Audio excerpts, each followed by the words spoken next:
यंदा 2026 मध्ये महाशिवरात्री कधी असणार आहे? 15 की 16 फेब्रुवारी रोजी? हे थोडक्यात जाणून घेऊया.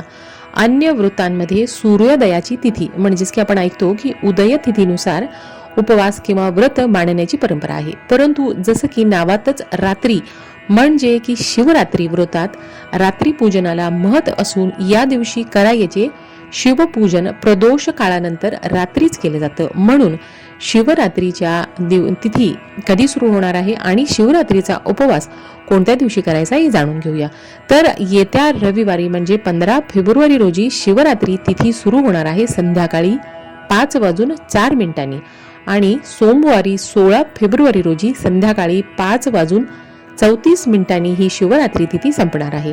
तर मग 15 फेब्रुवारी रविवार रोजी महाशिवरात्रीचा उपवास आपल्याला करायचा आहे आणि 16 फेब्रुवारी रोजी उपवास सोडायचा आहे. तर तुम्ही सुद्धा जर महाशिवरात्रीचा उपवास करत असाल तर येत्या रविवारी 15 फेब्रुवारी रोजी महाशिवरात्री पूजा आणि व्रत करा आणि असेच माहितीचे व्हिडिओ पाहण्यासाठी चॅनलला सबस्क्राईब करायला विसरू नका.